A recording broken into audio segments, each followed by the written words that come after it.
കുട്ടി വാ. വാ വാ, ഇങ്ങനെ കൊണ്ടുവാ, ഇങ്ങനെ കൊണ്ടുപോയി വലിച്ചു കൊണ്ടുപോവാ. ശരി വാ വാ.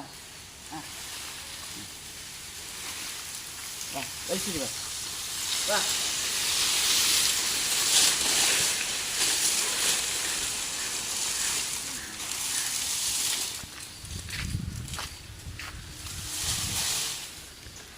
ശരി കൊണ്ടുപോവാ. മാമ വാങ്ങ.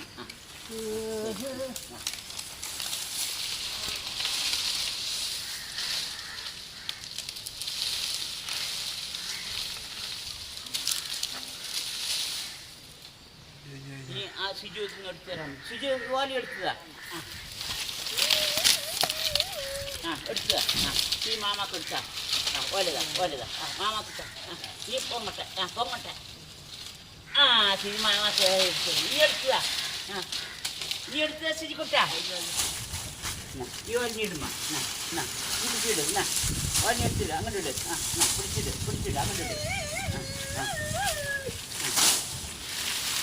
ഇതോട് ചെയ്ത് പിടിച്ചിട്ട് അങ്ങോട്ട് അങ്ങോട്ട് വലിയടി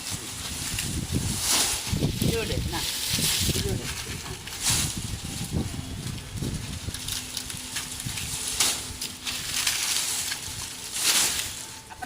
അപ്പുറത്തേക്കിട് ചെയ്തു.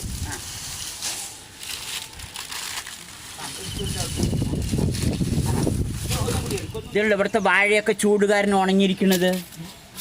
ഇവിടെ ഭയങ്കര ചൂടാണ്. 40 ഡിഗ്രി 45 ഡിഗ്രി വരെ ചൂട് വന്നിട്ടുണ്ട്. എരുമൂരാണിത്. സിജുവിൻ്റെ എരുമൂരുള്ള വീടാണിത്. അപ്പോൾ ഇവിടെ ഒരു നില വീടാണ്. ഇവിടെ ഭയങ്കര ചൂടാണ്.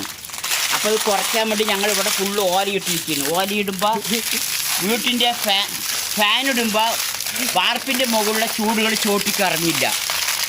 അപ്പോൾ അതിനുവേണ്ടി ഓല ഞങ്ങൾ ഇട്ടിരിക്കുകയാണ്. അതുകൊണ്ട് ഒരു 5 ഡിഗ്രി 6 ഡിഗ്രി ചൂടൊക്കെ കുറഞ്ഞ് കിട്ടും. പിന്നെ അതിന് ഓലില്ലാത്തവരിങ്ങനെ ഗ്രീൻ ഹൗസ് വേണമെങ്കിലും കെട്ടാം. ഇതേമാതിരത്തെ ഗ്രീൻ ഹൗസുകൾ വേണമെങ്കിലും കെട്ടുകയൊക്കെ ചെയ്യാം. അല്ലെങ്കിൽ വയ്ക്കലിടാം, അങ്ങനെയൊക്കെ ഇടാം.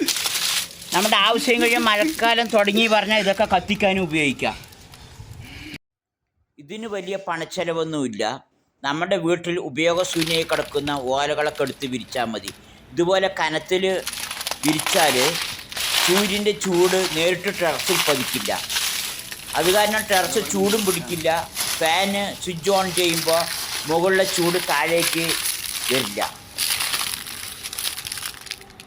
ഇത് ഗ്രീൻ ഹൗസ് കെട്ടിയതാണ്.